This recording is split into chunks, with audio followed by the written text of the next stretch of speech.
An Essay upon the Development of Doctrine by John Henry Newman. Chapter 6, Part 9. The Monophysites continued. It cannot be supposed that such a transaction would approve itself to the churches of Egypt, and the event showed it. They disowned the authority of the council and called its adherents Chalcedonians and Synodites.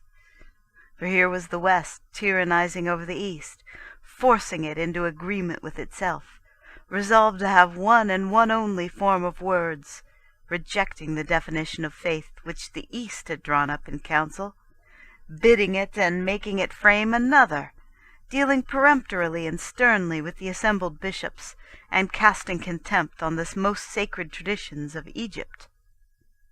What was Eutyches to them?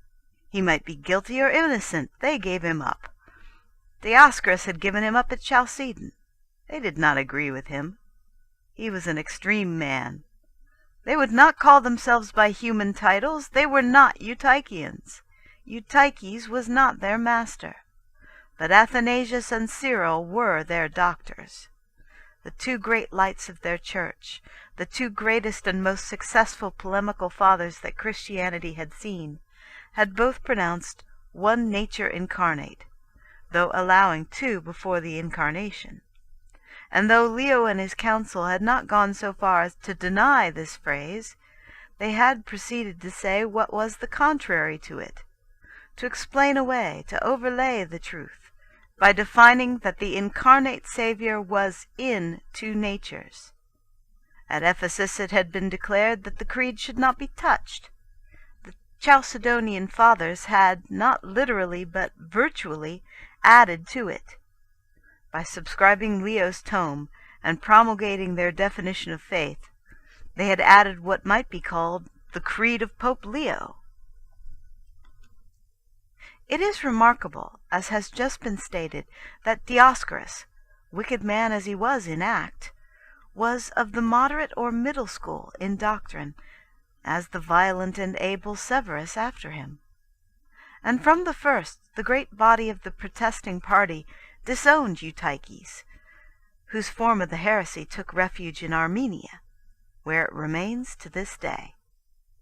The Armenians alone were pure Eutychians, and so zealously such that they innovated on the ancient and recognized custom of mixing water with the wine in the Holy Eucharist, and consecrated the wine by itself in token of the one nature, as they considered, of the Christ. Elsewhere both name and doctrine of Eutyches were abjured. The heretical bodies in Egypt and Syria took a title from their special tenet and formed the Monophysite communion. Their theology was at once simple and specious. They based it upon the illustration which is familiar to us in the Athanasian Creed, and which had been used by St. Gregory Nazianzen, St. Cyril, St. Augustine, Vincent of Lerins, not to say St. Leo himself. They argued that as body and soul made up one man, so God and man made up but one, though one compound nature, in Christ. It might have been charitably hoped that their difference from the Catholics had been a simple matter of words, as it is allowed by Vigilus of Thapsus really to have been in many cases. But their refusal to obey the voice of the Church was a token of real error in their faith, and their implied heterodoxy is proved by their connection in spite of themselves with the extreme or ultra party whom they so vehemently disowned. It is very observable that, ingenious as is their theory, and sometimes perplexing to a disputant, the Monophysites never could shake themselves free of the Eutychians, and though they could draw intelligible lines on paper between the two doctrines, yet in fact by a hidden fatality their partisans were ever running into or forming alliance with the anathematized extreme. Thus Peter the Fuller, the Theopaschite Eutychian, is at one time in alliance with Peter the Stammerer, who advocated the Henoticon. which was Monophysite. The acephaly, though separating from the latter Peter for that advocacy, and accused by Leontius of being Gaianites, Eutychians, are considered by Facundus as Monophysites. Timothy the cat, who is said to have agreed with Dioscorus and Peter the Stammerer, who signed the Henoticon, that is, with 2 Monophysite patriarchs, is said nevertheless, according to Anastasius, to have maintained the extreme tenet that the divinity is the sole nature of Christ. Severus, according to Anastasius, symbolized with the Phantasiasts, Eutychians, yet he is more truly, according to Leontius, the chief doctor and leader of the Monophysites, and at one time there was a union, though temporary, between the Theodosians, Monophysites, and the Gaianites. Such a division of an heretical party into the maintainers of an extreme and a moderate view, perspicuous and plausible on paper, yet in fact unreal, impracticable, and hopeless, was no new phenomenon in the history of the Church. As Eutyches put forward an extravagant tenet which was first corrected into the Monophysite, and then relapsed hopelessly into the doctrine of the Phantasiasts and the Theopaschites, so had Arius been superseded by the Eusebians, and had revived in Eunomius. And as the moderate Eusebians had formed the great body of the dissentients from the Nicene Council, so did the Monophysites include the mass of those who protested against Chalcedon. And as the Eusebians had been moderate in creed yet unscrupulous in act, so were the Monophysites.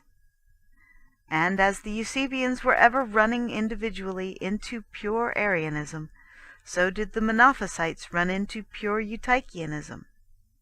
And as the Monophysites set themselves against Pope Leo, so had the Eusebians, with even less provocation, withstood and complained of Pope Julius. In like manner, the Apollinarians had divided into 2 sects, one with Timotheus going the whole length of the inferences which the tenet of their master involved, and the more cautious or timid party making an unintelligible stand with Valentinus. Again, in the history of Nestorianism, though it admitted less opportunity for division of opinion, the See of Rome was with St. Cyril in one extreme, Nestorius in the other, and between them the great Eastern party, headed by John of Antioch and Theodoret, not heretical, but for a time dissatisfied with, the Council of Ephesus.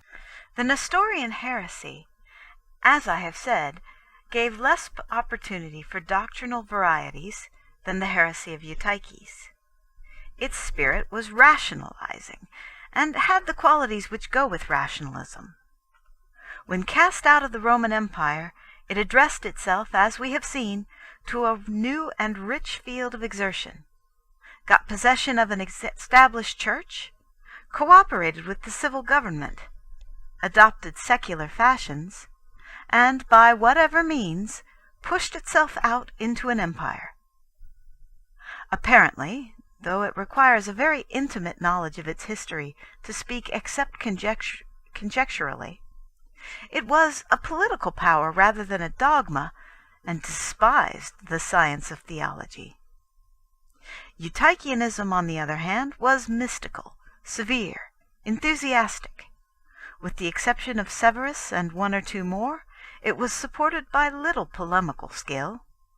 It had little hold upon the intellectual Greeks of Syria and Asia Minor, but flourished in Egypt, which was far behind the East in civilization, and among the native Syrians.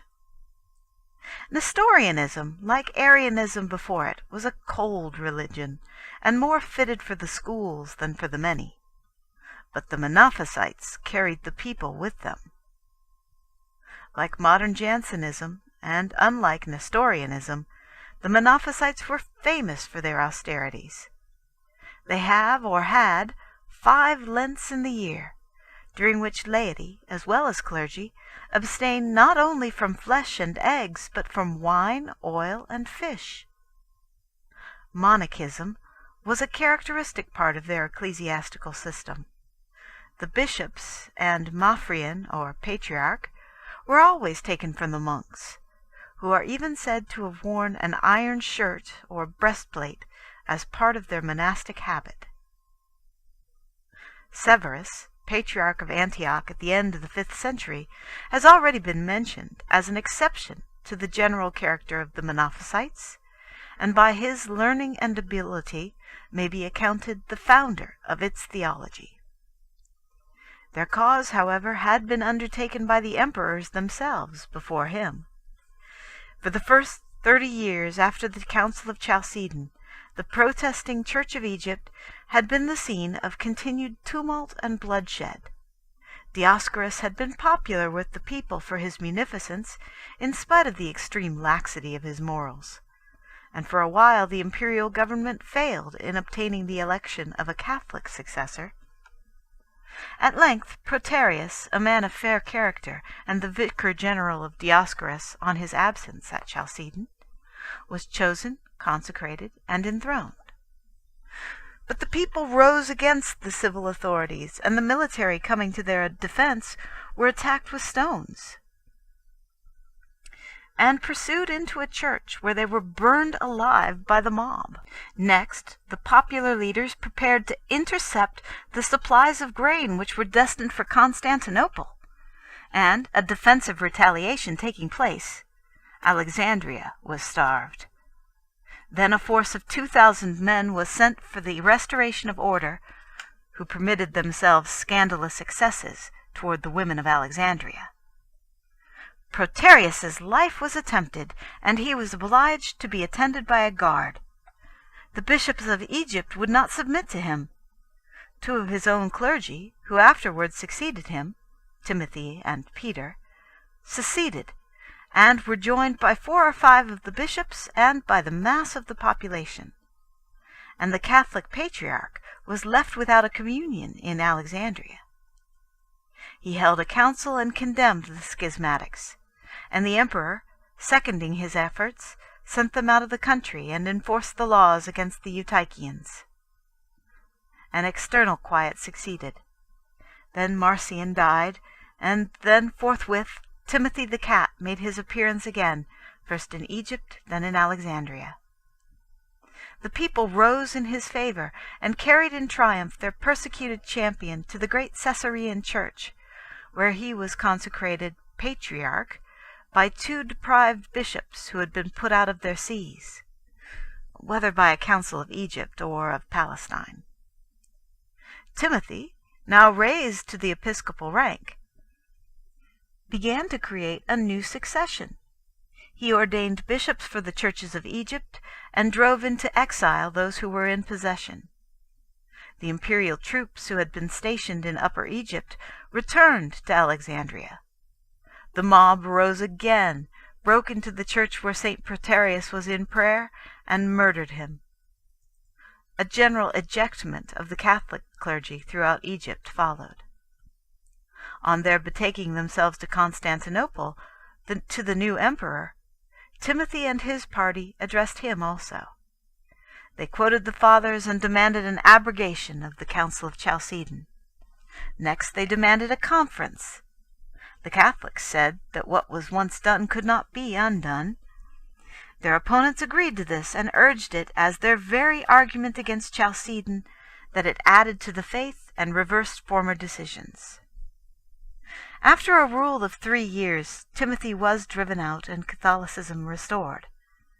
But then, in turn, the Monophysites rallied, and this state of warfare and alternate success continued for 30 years. At length the imperial government, wearied out with a dispute which was interminable, came to the conclusion that the only way of restoring peace to the Church was to abandon the Council of Chalcedon. In the year 482 was published the famous Henoticon, or Pacification, of Zeno, in which the emperor took it upon himself to determine a matter of faith. the Henoticon, declared that no symbol of faith but that of the Nicene Creed, commonly so called, should be received in the churches. It anathematized the opposite heresies of Nestorius and Eutyches, and it was silent on the question of the one or two natures after the Incarnation. This middle measure had the various effects which might be anticipated. It unified the great body of the Eastern bishops, who readily relaxed into the vague profession of doctrine from which they had been roused by the authority of St. Leo. All the Eastern bishops signed this imperial formulary. But this unanimity of the East was purchased by a breach with the West, for the popes cut off the communication between Greeks and Latins for 35 years. On the other hand, the more zealous Monophysites, disgusted at their leaders for accepting what they considered an unjustifiable compromise, split off from the Eastern churches and formed a sect by themselves, which remained without bishops, acephali, for 300 years, when at length they were received back into the communion of the Catholic Church. Dreary and waste was the condition of the Church, and forlorn her prospects, at the period which we have been reviewing. After the brief triumph which attended the conversion of Constantine, trouble and trial had returned upon her. Her imperial protectors were failing in power or faith. Strange forms of evil were rising in the distance, and were thronging for the conflict. There was but one spot in the whole of Christendom, one voice in the whole episcopate, to which the faithful turned in hope in that miserable day. In the year 493, in the pontificate of Gelasius, the whole of the East was in the hands of traitors to Chalcedon, and the whole of the West under the tyranny of the open enemies of Nicaea. Italy was the prey of robbers, mercenary bands had overrun its territory, and barbarians were seizing on its farms and settling in its villas. The peasants were thinned by famine and pestilence. Tuscany might even be said, as Gelasius words it, to contain scarcely a single inhabitant. Odoacer was sinking before Theodoric, and the Pope was changing one Arian master for another. And as if one heresy were not enough, Pelagianism was spreading with the connivance of the bishops in the territory of Picenum. In the north of the dismembered empire, the Britons had first been infected by Pelagianism, and now were dispossessed by the heathen Saxons. The Armoricans still preserved a witness of Catholicism in the west of Gaul, but Picardy, Champagne, and the neighboring provinces, where some remnant of its supremacy had been found, had lately submitted to the yet heathen Clovis. The Arian kingdoms of Burgundy in France, and of the Visigoths in Aquitaine and Spain, oppressed a zealous and Catholic clergy. Africa was in still more deplorable condition under the cruel sway of the Vandal Gundamond. The people, indeed, uncorrupted by the heresy, but their clergy in exile, and their worship suspended. While such was the state of the Latins, what had happened in the East? Acacius, the Patriarch of Constantinople, had secretly taken part against the Council of Chalcedon, and was under papal excommunication. Nearly the whole East had sided with Acacius, and a schism had begun between East and West, which lasted, as I have above stated, for 35 years. The Henoticon was in force, and at the imperial command had been signed by all the patriarchs and bishops throughout the Eastern Empire. In Armenia the churches were ripening for the pure Eutychianism which they adopted in the following century. And in Egypt the acephali, already separated from the Monophysite patriarch, were extending in the east and west of the country, and preferred the loss of the episcopal succession to the reception of the Council of Chalcedon. And while Monophysites or their favorers occupied the churches of the Eastern Empire, Nestorianism was making progress in the territories beyond it. Barsumas had held the see of Nisibis, Theodore was read in the schools of Persia, and the successive Catholici of Seleucia had abolished monachism and were secularizing the clergy. If, then, there is now a form of Christianity such that it extends throughout the world, though with varying measures of prominence or prosperity in separate places, that it lies under the power of sovereigns and magistrates in various ways alien to its faith, that flourishing nations and great empires, professing or tolerating the Christian name, lie over against it as antagonists, that schools of philosophy and learning are supporting theories and following out conclusions hostile to it, and establishing an exegetical system subversive of its scriptures, that it has lost whole churches by schism, and is now opposed by powerful communions once part of itself, that it has been altogether, or almost, driven from some countries, that in others its line of teachers is overlaid, its flocks oppressed, its churches occupied, its property held by what may be called a duplicate succession, that in others its members are degenerate and corrupt, and are surpassed in conscientiousness and in virtue, as in gifts of intellect, by the very heretics whom it condemns, that heresies are rife, and bishops negligent within its own pale, and that, amid its disorders and fears, there is but one voice for whose decisions the peoples wait with trust, one name and one see to which they look with hope, and that name Peter, and that see Rome. Such a religion is not unlike the Christianity of the 5th and 6th centuries. End of chapter 6.